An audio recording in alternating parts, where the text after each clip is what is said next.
El libro de Hechos y el capítulo 2, leyendo versículos 22 a 36. Ese es el sermón de Pedro, el día de Pentecostés. Y un sermón que predicó de manera muy fuerte, porque después de ese sermón, 3,000 fueron salvos. Y oramos por un avivamiento así en nuestros días también. Hechos 2, versículo 22. Varones israelitas, oíd esas palabras. Jesús Nazareno, varón aprobado por Dios entre vosotros con las maravillas, prodigios y señales que Dios hizo entre vosotros por medio de él, como vosotros mismos sabéis. A este, entregado por el determinado consejo y anticipado conocimiento de Dios, prendisteis y matasteis por manos de inicuos, crucificándole. Al cual Dios levantó, sueltos los dolores de la muerte, por cuanto era imposible que fuese retenido por ella.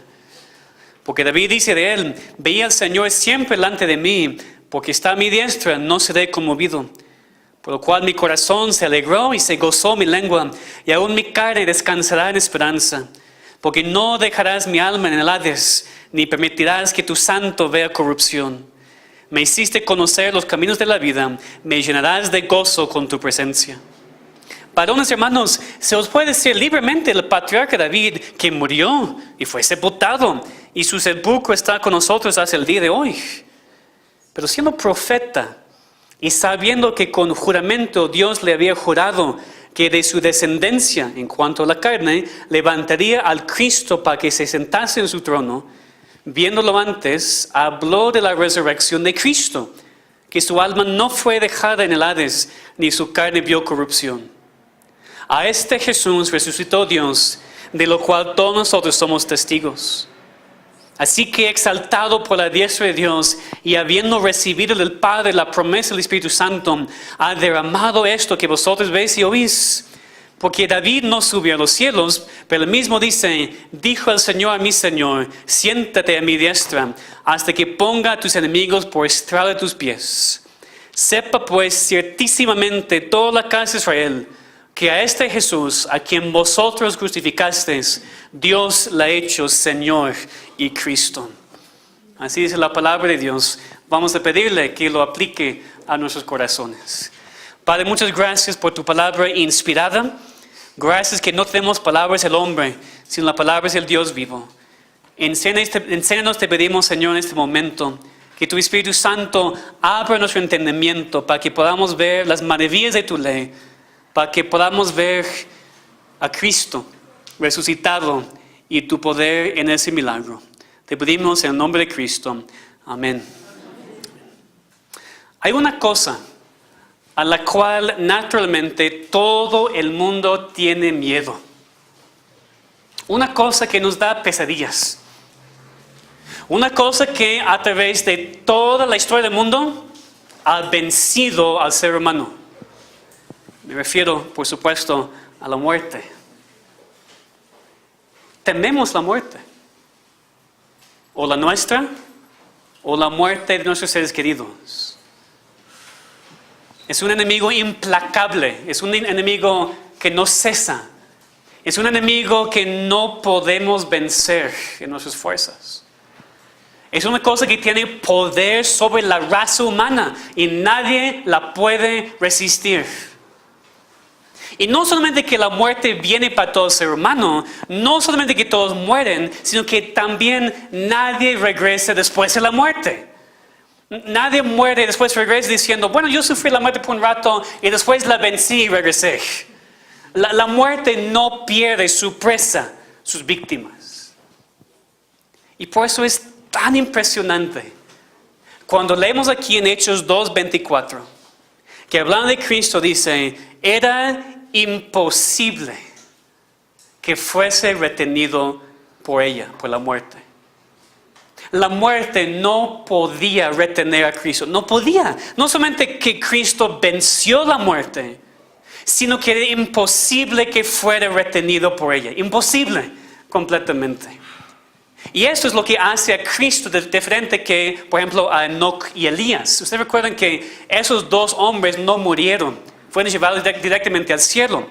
Dios decidió llevarles a él sin la muerte. Son los únicos en la historia que no han muerto. Y por eso sí, de cierta manera podemos decir tal vez que la muerte no tenía poder sobre ellos. Pero Cristo es diferente por dos razones. En primer lugar, porque Él sí murió. No que Elías no murieron. Cristo sí murió, en verdad murió. No solamente se desmayó, como dicen algunos. Por eso estaba en la tumba 3 días para probar eso. Cristo murió y después regresó. Cristo venció la muerte, se resucitó entre los muertos. Estaba bajo el dominio de la muerte por un rato, pero solamente porque Él así lo quiso. Solamente porque Él entregó a sí mismo a la muerte para nosotros. Pero la muerte no podía dominarlo. La muerte no podía retener a Cristo. Y también Cristo es diferente que Elías, porque el versículo dice aquí, era imposible que fuese retenido por ella. No era posible para la muerte retener a Cristo. Fíjense, la muerte pudiera haber retenido a Elías y Enoc. Nada más que Dios no lo permitió. Pero para Cristo, en el caso de Cristo, era completamente imposible, hasta ridículo, pensar en la posibilidad de que Cristo estuviera permanentemente bajo el dominio y poder de la muerte. Ante todo porque es Dios. Y también, como vamos a ver, todo había sido planeado desde el principio. Su muerte, pero también su resurrección. Su vida, su muerte y su resurrección para darnos a nosotros, viles pecadores, la vida eterna y la adopción de hijos. Y por eso que hoy es el día cuando celebramos de manera muy especial la resurrección de Cristo. Es un buen momento para meditar en este versículo. Meditar en la imposibilidad de que la muerte pudiera haber retenido a Cristo. Y enfocarnos en su poder, enfocarnos en su plan, enfocarnos en lo que esta resurrección significa para nosotros.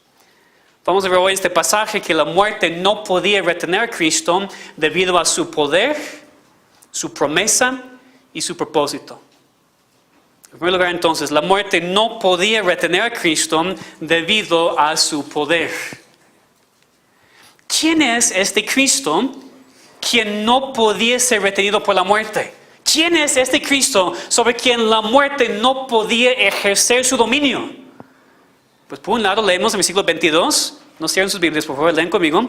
Versículo 22 es Jesús Nazareno, varón aprobado por Dios entre vosotros con las maravillas, prodigios y señales que Dios hizo entre vosotros por medio de él. Entonces, por un lado, sin duda, este Cristo es ser humano.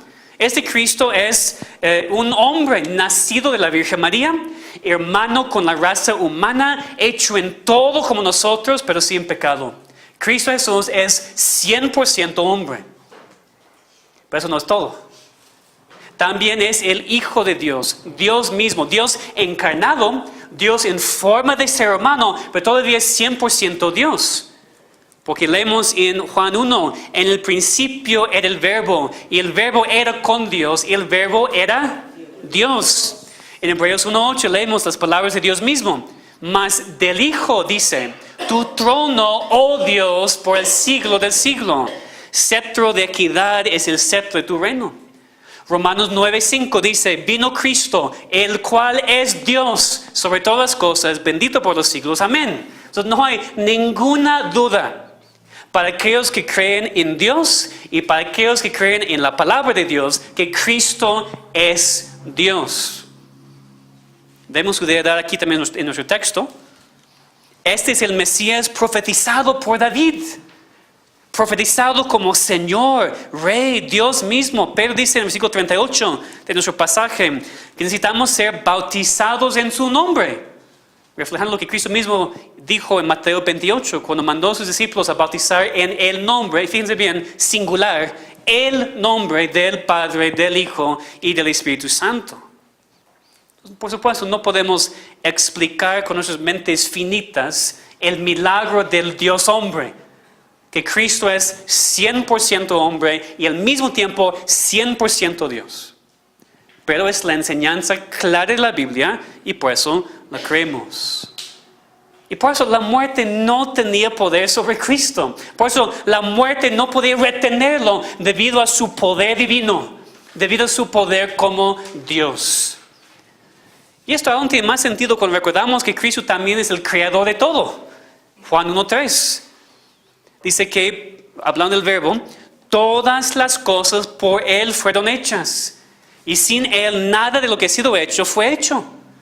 Leemos lo mismo en Colosenses 1, 15, 16. En Él fueron creadas todas las cosas. Las que hay en los cielos, las que hay en la tierra, visibles, invisibles, sea en tronos, en dominios, sea en principados, sea en potestades. Todo fue creado por medio de Él y para Él. Cristo es el creador de la vida. Y por eso sin duda tiene poder sobre la muerte.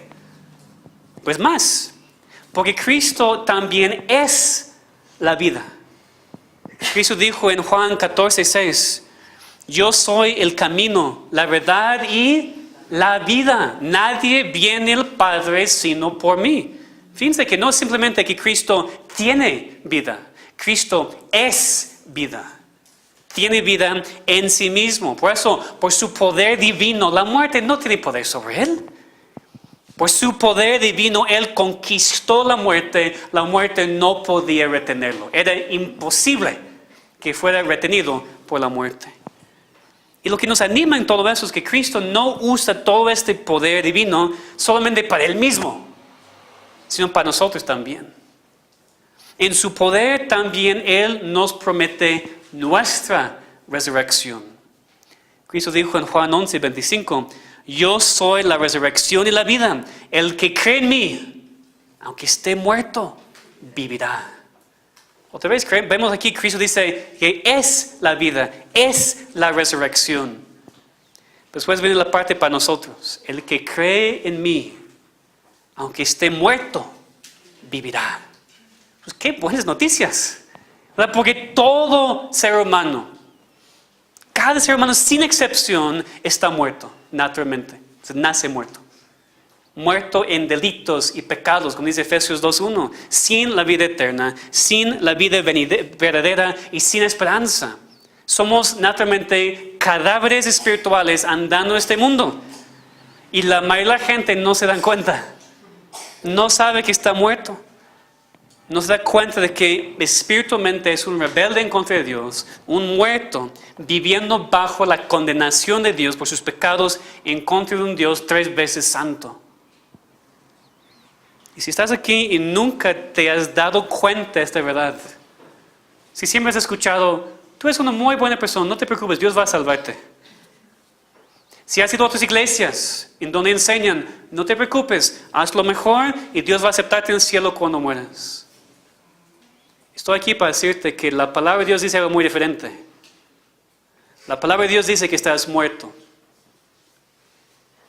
que estás en tus pecados, que no tienes vida en ti mismo y necesitas a aquel que es la vida, quien es la resurrección.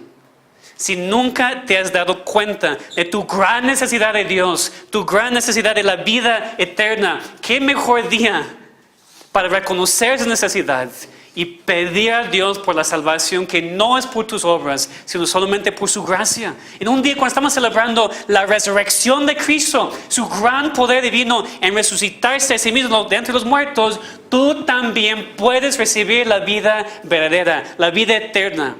Y tener confianza también que vas a ser resucitado después de tu muerte. Ven a Él hoy.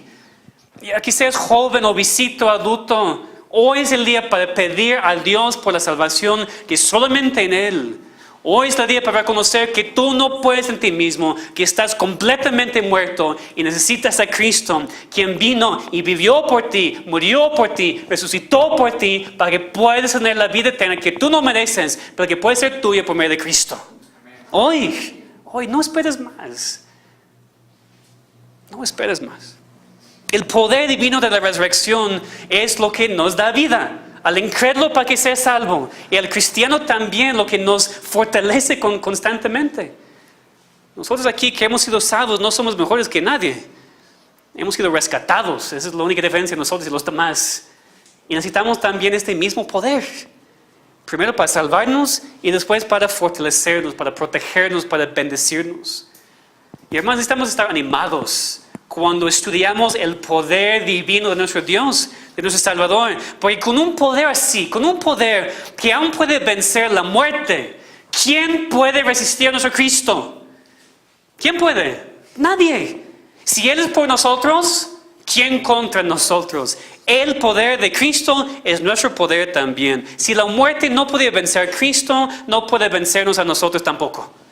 La muerte no tiene poder permanente sobre nosotros. Y si la misma muerte no nos puede vencer, ninguna otra cosa tampoco. Nada ni nadie nos puede separar del amor de Dios que es en Cristo Jesús. En un lugar vemos aquí que la muerte no podía retener a Cristo debido a su promesa. Primero, debido a su poder, porque es Dios. Y segundo, debido a su promesa. Y dice, ¿cuál promesa? Pues en primer lugar podemos ver la promesa del Antiguo Testamento. En versículos 25 a 28 de Hechos 2, en nuestro pasaje de hoy, tenemos una cita del Salmo 16. Vamos a leer aquí en Hechos 2, versículos 25 a 28. Porque David dice de él, veía al Señor siempre delante de mí, porque está a mi diestra, no seré conmovido. Por lo cual mi corazón se alegró y se gozó mi lengua, y aún mi carne descansará en esperanza, porque no dejarás mi alma en el Hades, ni permitirás que tu santo vea corrupción. Me hiciste conocer los caminos de la vida, me llenarás de gozo con tu presencia. Es una cita del Salmo 16. Si nada más leemos la cita en el Salmo 16, a lo mejor podríamos pensar que David está hablando de sí mismo, que tenía la confianza que Dios le iba a guardar y preservar.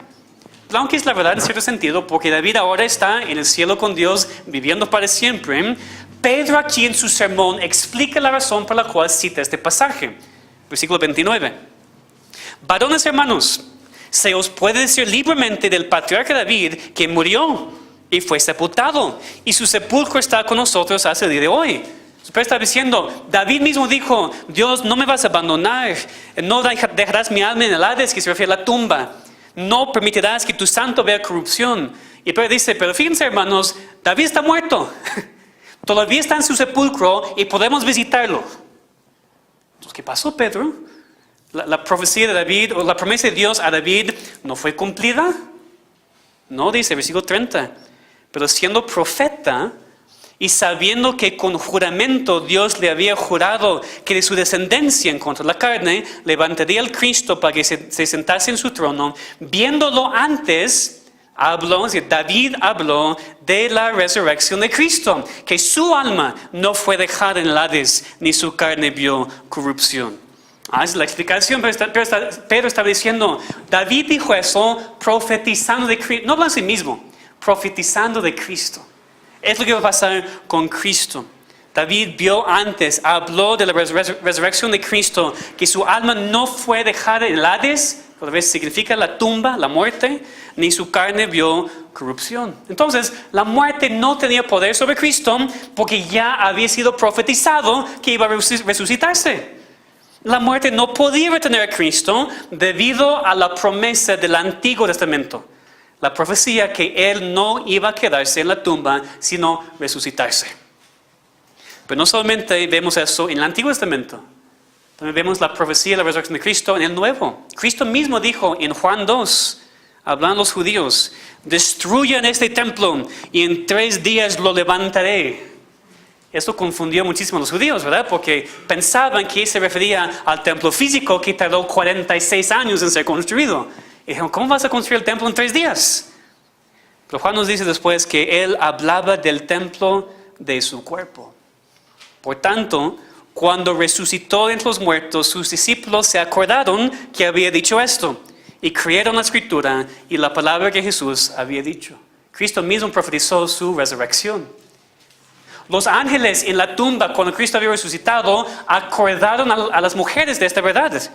Vamos a leer, por favor, en Lucas 24, 1 a 9. Estoy citando muchos versículos, espero que ustedes estén apuntando, pero para que ustedes también vean con sus ojos. Lucas 24, 1 a 9. Lucas 24, versículos 1 a 9. El primer día de la semana, muy de mañana, vinieron al sepulcro, trayendo las especies aromáticas que habían preparado y algunas otras mujeres con ellas. Hallaron removida la piedra del sepulcro y entrando no hallaron el cuerpo del Señor Jesús. Aconteció que estando ellas perplejas por esto, y aquí se pararon junto a ellas 2 varones con vestiduras resplandecientes. Y como tuvieron temor y bajaron el rostro a tierra, les dijeron: ¿por qué buscáis entre los muertos al que vive? No está aquí, sino que ha resucitado. Acordaos de lo que os habló cuando aún estaba en Galilea, diciendo: es necesario que el Hijo del Hombre sea entregado en manos de hombres pecadores y que sea crucificado y resucite el tercer día. Entonces ellas se acordaron de sus palabras y volvieron al sepulcro, dieron nuevas de todas esas cosas a los 11 y a todos los demás. Entonces los ángeles acordaron a las mujeres. Cristo mismo dijo, cuando estaba con ustedes: me voy a resucitar. Voy a estar muerto 3 días y después voy a resucitar. También lo que vemos en Mateo 17 y 22. Cristo les dijo: el Hijo del Hombre será entregado en manos de hombres y le matarán, mas al tercer día resucitará. Cristo entonces no podía quedarse muerto. Tenía que vencer la muerte. La muerte no podía retenerlo porque Él mismo había prometido su resurrección. En el Antiguo Testamento fue profetizada. Cristo mismo la dijo, y por eso cuando Él murió tenía que resucitarse debido a su promesa. Y por eso leemos, regresando a Hechos 2, leemos las palabras claras de Pedro en el versículo 32. Regresando a Hechos 2, versículo 32, Pedro dice: a este Jesús resucitó Dios, de lo cual todos nosotros somos testigos. Pedro quiere ser muy claro que las profecías y las promesas fueron cumplidas. Dios cumplió su palabra, Cristo cumplió su palabra. Parte de la razón por la cual era imposible que la muerte la retuviera es debido a su promesa. Hay muchas otras promesas también que Cristo dijo que requerían su resurrección. Por ejemplo, en Juan 14, 1 a 3, Cristo dijo: no se turbe vuestro corazón. ¿Crees en Dios? Cree también en mí. En la casa de mi Padre muchas moradas hay. Si así no fuera, yo os lo hubiera dicho. Voy pues a preparar lugar para vosotros. Y si me fuere, os prepare lugar, vendré otra vez y os tomaré a mí mismo, para que donde yo estoy, vosotros también estéis. Cristo prometió ir y preparar un lugar por ellos, después regresar por ellos. No podía quedarse muerto, tenía que resucitarse para cumplir su promesa. Dijo al ladrón en la cruz: de cierto te digo que hoy estarás conmigo en el paraíso. Y para ver una promesa muy aplicable para nosotros, veamos por favor en el libro de Hebreos, capítulo 7, versículo 25. Otra promesa que realmente requería la resurrección de Cristo. Hebreos 7, 25. Una promesa para nosotros ahora como sus hijos, como cristianos. Hebreos 7, versículo 25. Hablando de Cristo, como podemos ver, empezando en el versículo 22. Por tanto, Jesús es hecho fiador de un mejor pacto. Versículo 25. Por lo cual puede también salvar perpetuamente a los que por Él se acercan a Dios, viviendo siempre para interceder por ellos. ¿Lo ven? La intercesión de Cristo depende de su resurrección. No dice que muriendo siempre para interceder por nosotros, viviendo siempre para interceder por nosotros. Un mediador muerto no nos ayuda. La resurrección de Cristo es para nosotros una promesa de que Él ahora está intercediendo por nosotros ante el Padre constantemente. Entonces era imposible que la muerte la retuviera debido a su promesa. Y finalmente podemos ver que la muerte no podía retener a Cristo debido a su propósito. De su poder, su promesa y su propósito. ¿Cuál era el propósito de la resurrección? Pues por un lado, para ser una prueba de la deidad de Cristo y su poder, para mostrar que era Dios. Por otro lado, para mostrar que Dios había aceptado su sacrificio en la cruz, que Cristo ya había comprado la salvación por su pueblo. O para decirlo de otra manera, parte del propósito de la resurrección es nuestra salvación. Para entender esto, podemos ver en primer lugar el propósito del Padre en la muerte del Hijo. Regresando a Hechos 2 otra vez. Antes de entender su resurrección y el propósito de la resurrección, tenemos que entender el propósito de la muerte, ¿verdad? En Hechos 2, versículos 22 y 23, leemos la muerte de Cristo. Pero dijo: varones israelitas, oíd esas palabras. Jesús Nazareno, varón aprobado por Dios entre vosotros con las maravillas, prodigios y señales que Dios hizo entre vosotros por medio de él, como vosotros mismos sabéis, a Cristo, entregado por el determinado consejo y anticipado conocimiento de Dios, prendisteis y matasteis por manos de inicuos, crucificándole. Aquí aprendemos que la muerte de Cristo no era un accidente. No era como que Dios quisiera hacer otra cosa, que Dios quisiera que su hijo reinara sobre los israelitas, los judíos, pero cuando no funcionó, se murió y Dios tuvo que cambiar su plan. Para nada. Este fue el plan desde antes de la creación del mundo. Dios planeó la muerte de su hijo, porque es la única cosa que nos puede salvar. Y no forzó a su hijo a hacerlo. Cristo tomó parte voluntariamente en su salvación. Antes de la creación hizo pacto con su Padre para salvarnos a su pueblo. Todo era parte del plan de Dios. Parte, como dice aquí, del determinado consejo y anticipado conocimiento de Dios. Dios sabía lo que estaba haciendo. Todo esto era el plan de Dios. Pero estamos entendiendo una cosa muy importante. Espero que todos escuchen muy bien lo que voy a decir. La muerte de Cristo por sí sola no es suficiente para salvarnos. Parece un poquito de herejía, por eso escuchen bien lo que estoy diciendo. La muerte de Cristo sola, sin ninguna otra cosa, no es suficiente para salvar a nadie. Es la verdad por varias razones. Primero, porque la obediencia activa de Cristo, es decir, su vida perfecta antes de su muerte, es tan importante para salvarnos como su muerte. Porque para ser salvos no es suficiente ser rescatados y lavados de nuestros pecados.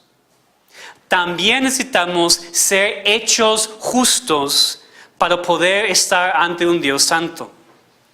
Necesitamos la justicia perfecta de Cristo para ser salvos. Y tenemos una buena ilustración de eso en el libro de Zacarías. ¿Se recuerdan cuando estudiamos a Zacarías? Tenemos la ilustración del sumo sacerdote Josué.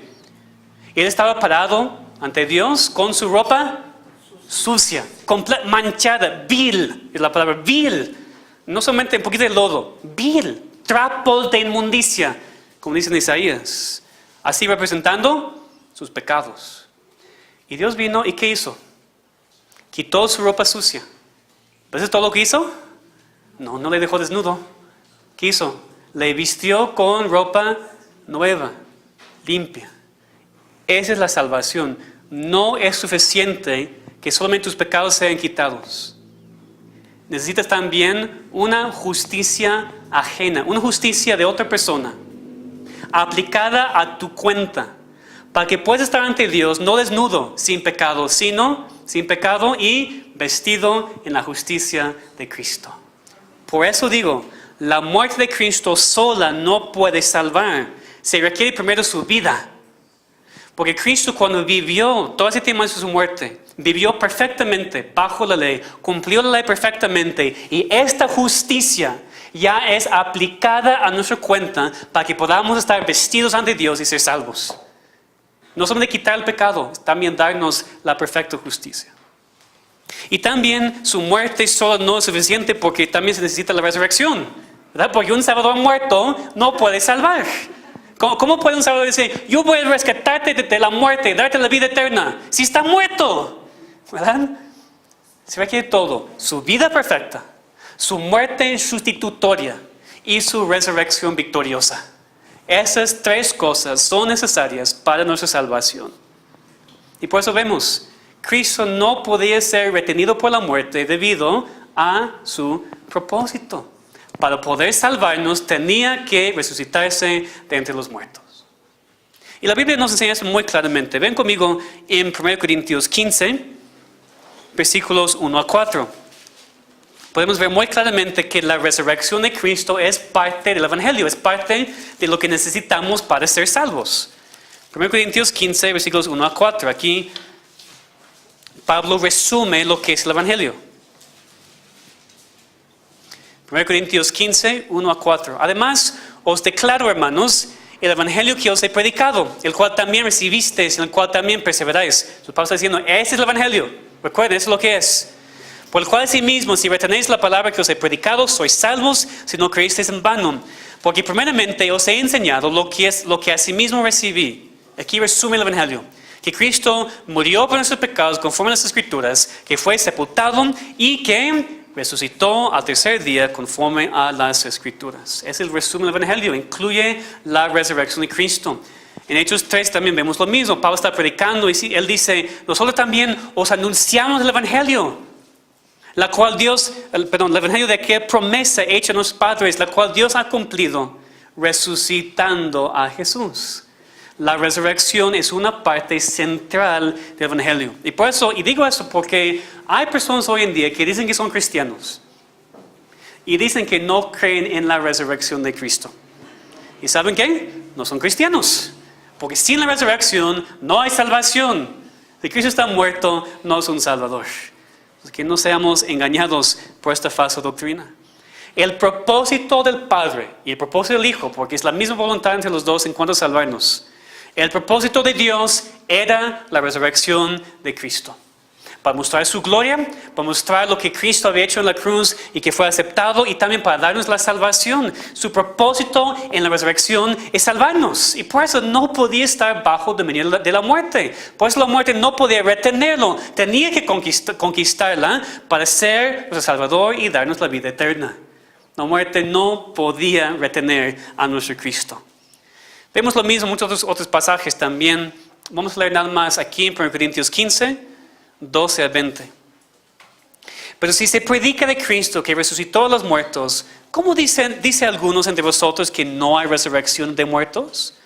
Porque si no hay resurrección de muertos, tampoco Cristo resucitó. Y si Cristo no resucitó, vana es entonces nuestra predicación, vana es también vuestra fe. Y somos hallados falsos testigos de Dios, porque hemos testificado de Dios que Él resucitó a Cristo, el cual no resucitó. Si en verdad los muertos no resucitan, pues si los muertos no resucitan, tampoco Cristo resucitó. Y si Cristo no resucitó, vuestra fe es vana, aún estáis en vuestros pecados. Entonces también los que durmieron en Cristo perecieron. Si en esta vida solamente esperamos en Cristo, somos los más dignos de conmiseración de todos los hombres. Pero ahora Cristo ha resucitado a los muertos. Primicias de los que durmieron es hecho. La resurrección es central al evangelio. La única razón por la cual nosotros tenemos esperanza de la vida eterna es porque Cristo no solamente murió, sino también resucitó. Hay resurrección de los muertos, o a la vida eterna o a la muerte eterna. Todos van a vivir en un lugar para siempre, si lo crees o no. Muchas veces personas dicen, no, pero yo no creo en vida después de la muerte. Con mucho respeto, no importa para nada lo que tú crees. Lo importante es la verdad. Vas a vivir para siempre. ¿En dónde vas a vivir? También según Corintios 4:14 leemos, sabiendo que Él que resucitó al Señor Jesús, a nosotros también nos resucitará con Jesús y nos presentará juntamente con nosotros. Es nuestra esperanza. Vamos a ser resucitados también. Para terminar este mensaje con una aplicación muy práctica para nuestras vidas, por favor lean conmigo en Romanos 6, 1 a 6. Terminando con aplicación, como siempre, porque damos gracias a todos que han venido. Visitas, personas que normalmente están aquí. Pero no va a ayudar para nada si todos salgan de aquí sin aplicar lo que hemos aprendido. No es suficiente asistir a la iglesia una vez al año, escuchar la Biblia y pensar que estás bien con Dios.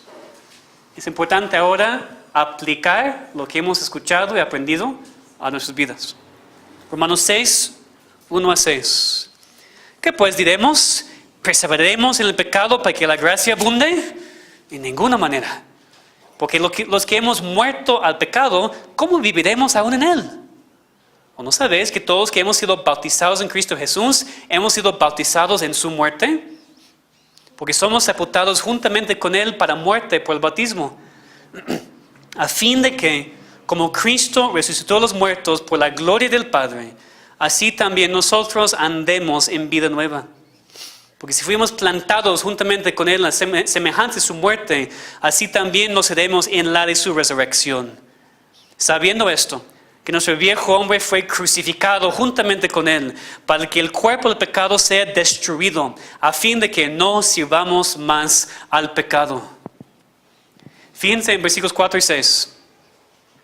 Porque somos sepultados juntamente con Él para muerte por el bautismo, a fin de que, como Cristo resucitó de los muertos por la gloria del Padre, así también nosotros andemos en nueva vida.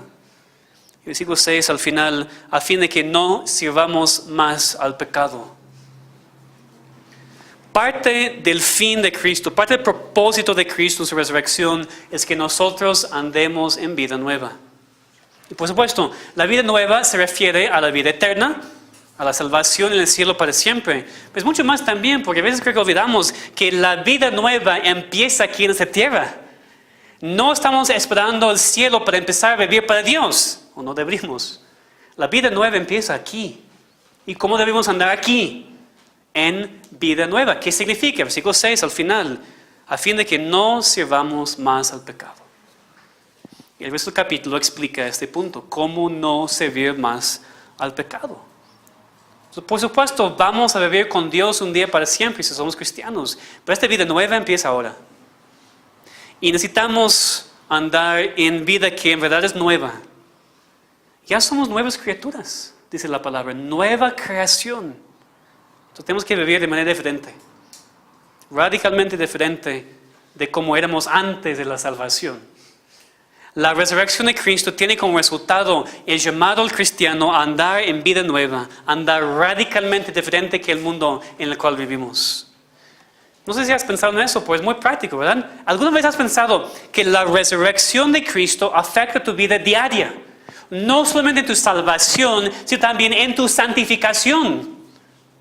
Puesto que tú has resucitado con Cristo espiritualmente, ya tienes que vivir diferentemente. Y lo que es más, ya puedes vivir diferentemente. Antes no podíamos, ahora sí. ¿Por qué? Porque tenemos nueva vida. Leemos lo mismo en Colosenses 3, 12 y 13. 3, 1 y 2. Si pues habéis resucitado con Cristo, buscad las cosas de arriba, donde está Cristo sentado a la diestra de Dios. Poned la mira en las cosas de arriba, no en las de la tierra. Si eres cristiano, si has resucitado con Cristo, tu responsabilidad ahora es buscar las cosas de arriba, donde está Cristo, y poner tu mira en las cosas de arriba, no en las de la tierra. Esta tierra ya no es importante para ti, no es prioridad para ti, no es lo más importante para ti. Ahora es el cielo, es la vida eterna, es Cristo. Vivimos aquí todavía físicamente, pero no somos de aquí. Somos temporalmente. Algunos años más estamos aquí. Después vamos a estar en nuestra ciudad celestial para siempre. Entonces no pongan su mira en las cosas de aquí, porque no ayudan, no nos llenan, no van a estar para siempre. Estamos a veces perdiendo la vida completamente, pues nos enfocamos en las cosas de aquí. En tu trabajo, y pues no vienes a la iglesia. En tu trabajo, y por eso no tengo tiempo para leer la Biblia con mis hijos y mi esposa. ¿Qué es más importante? Es otro mensaje, ¿verdad? Pongan la mira en las cosas de arriba, no en las de la tierra.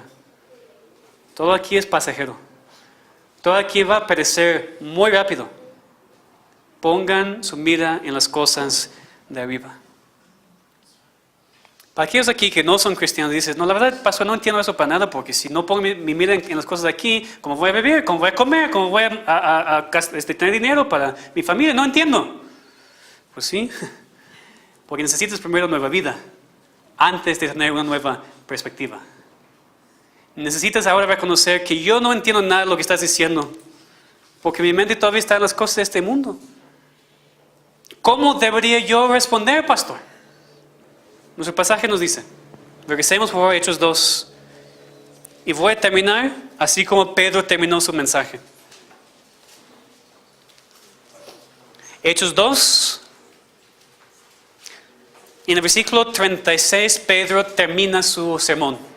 sepa pues ciertísimamente toda la casa de Israel que a este Jesús a quien vosotros crucificasteis, Dios le ha hecho Señor y Cristo.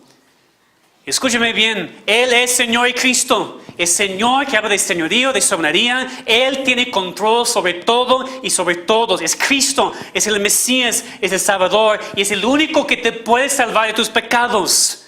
Su resurrección prueba esto. Siempre ha sido Señor y Cristo, pero la resurrección la prueba, lo hace indudable. Si estás aquí sin Él, humíllate antes de Cristo, porque es Señor y Cristo. Y te guste o no, Él controla tu vida.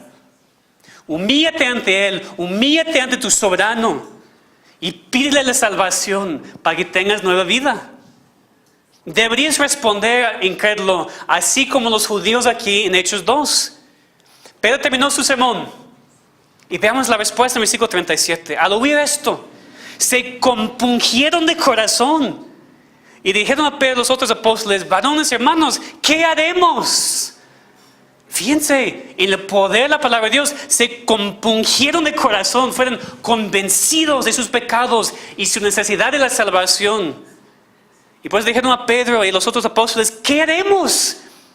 Díganos cómo deberíamos responder a este mensaje. Y si estás aquí sin Cristo, joven, adulto, visita, tú tienes que responder de la misma manera. Pastor, ¿qué haré? ¿Qué necesito hacer para ser salvo? Y te voy a responder así como Pedro respondió. Versículos 38 a 40. Pedro les dijo: arrepentíos, arrepiéntanse, bautícense cada uno de vosotros en el nombre de Jesucristo para perdón de los pecados y recibiréis el don del Espíritu Santo. Porque para vosotros es la promesa y para vuestros hijos y para todos los que están lejos, para cuantos el Señor nuestro Dios llamare. Y con otras muchas palabras testificaba y les exhortaba diciendo: sed salvos de esta perversa generación. ¿Quieres saber qué hacer? Joven, adulto, para ser salvo, primero, arrepiéntete. Arrepiéntete de tus pecados. Bueno, reconoce que es un pecador. Reconoce tus pecados en contra de un Dios santo y que tú no puedes entrar con tus pecados a su presencia porque Él es santo. Arrepiéntanse de sus pecados. Y después vienen los resultados. El bautismo, que es profesión pública de la salvación. Y vivir diferentemente, porque Pedro aquí dijo a ellos: sé salvo de esta perversa generación. Vivimos en un mundo perverso y corrupto.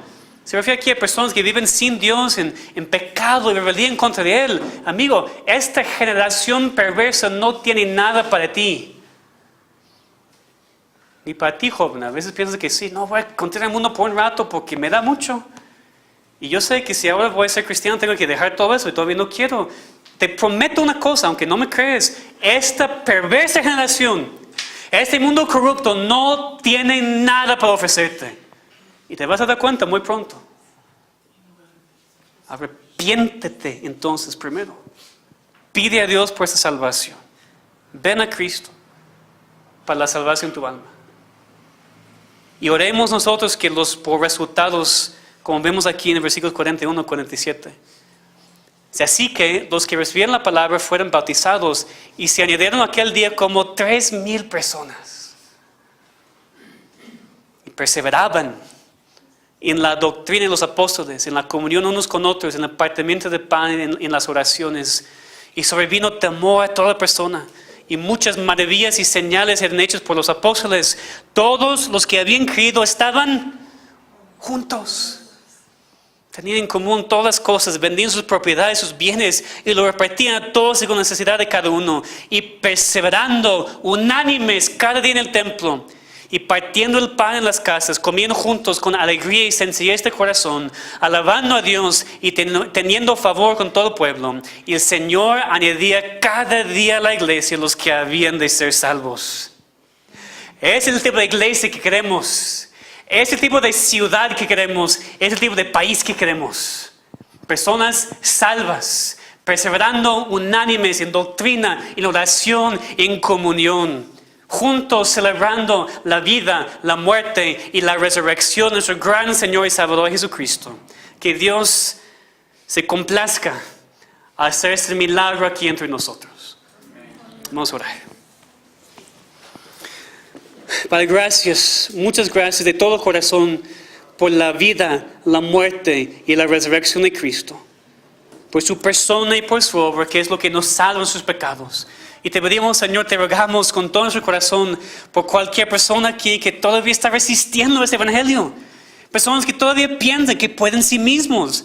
Personas que no creen, que no tienen la fe en esto, que piensan que es un cuento de hadas para niños. Te pedimos, Señor, que por tu poder divino quebrantes esos corazones duros e incrédulos, para que también puedan ver su necesidad de ti y ser salvos por tu gran gracia. Es lo que más queremos, Señor. Ver más personas salvas, familiares salvos, amigos salvos, jóvenes, niños, nuestros hijos y hijos salvos, Señor. Te pedimos que lo hagas. Te pedimos que uses tu palabra ahora en la semana como la semilla. Te pedimos, Señor, que hagas tu obra para salvar tu pueblo. Que cumplas tu palabra, de que tu palabra no va a volver vacía, sino que va a cumplir lo que tú quieres que haga. Hazlo aquí, te pedimos, Señor. Estamos rogándote por tu salvación. Y para nosotros que somos cristianos, Señor, ayúdanos a regocijarnos, a celebrar en verdad la resurrección de Cristo, porque es lo que nos da la esperanza de nuestra vida eterna también. Que tenemos todo el poder necesario para vencer cualquier tentación, porque el poder que es nuestro es el mismo poder que resucitó a Cristo. Señor, ayúdanos a confiar más en tu poder. Ayúdanos a vencer la tentación y confiar en ti, descansar en tu salvación y poder resistir esas tentaciones y ser llenos con tu poder. Haz algo en tu iglesia, te pedimos, Señor, en ese día y en los días siguientes. Te pedimos en el nombre de Cristo. Amén.